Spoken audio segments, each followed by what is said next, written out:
So very good morning to all the students out there. बहुत important तीन update आया है फ्रॉम सेबी एंड ये तीन अपडेट जो है ये एप्लीकेबल रहेगा आपके सिलेबस के लिए।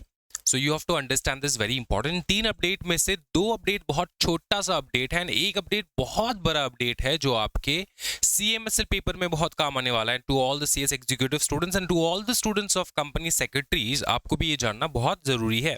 सबसे पहले छोटे वाले अपडेट जो है वो कंप्लीट कर लेते हैं विद इन 10 सेकेंड्स।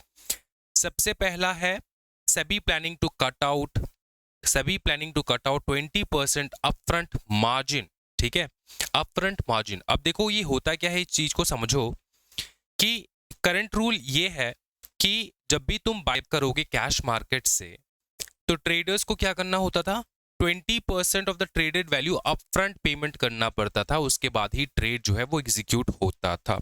अब यही 20% जो तुम्हारा अपफ्रंट वैल्यू अमाउंट है, इसको सेबी कम करने के बारे में सोच रहा है। ठीक है, नाउ इसका ऑफिशियल सर्कुलर अभी आया नहीं है, but this is also from SEBI only कि वो they are thinking about it.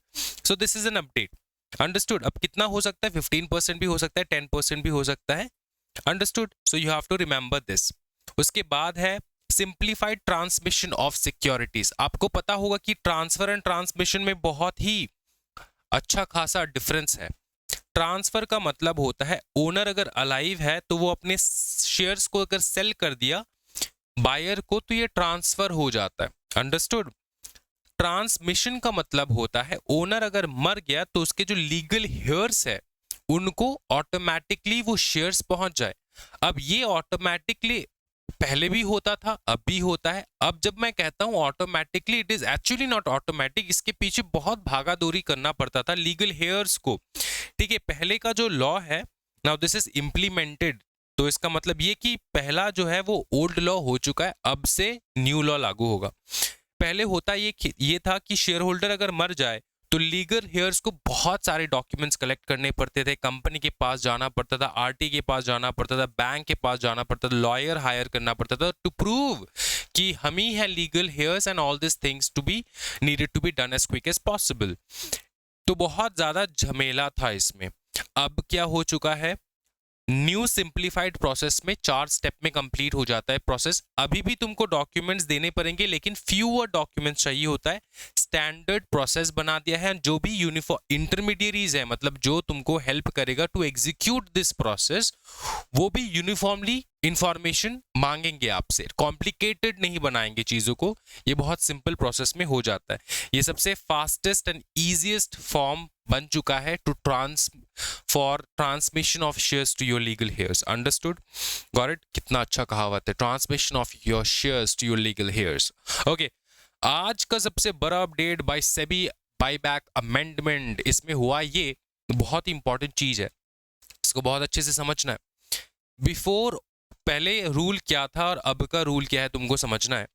Company announces buyback, जब भी कंपनी बायबैक अनाउंस करता था तो प्रोमोटर्स क्या करते थे, बाईबैक जब भी अनाउंस हो जाता था प्रोमोटर्स बाईबैक करने के टाइम पे अपने ही शेयर्स को सेल करने लग जाते थे। ठीक है, तो प्रोमोटर्स क्या करते थे, अपने खुद के शेयर्स को सेल करते थे, प्लेज करते थे। समझ में आ रहा है? Subject to the existing rule, जो पहले रूल था उसके अकॉर्डिंग ही वो लोग करते थे, लेकिन करते जरूर थे।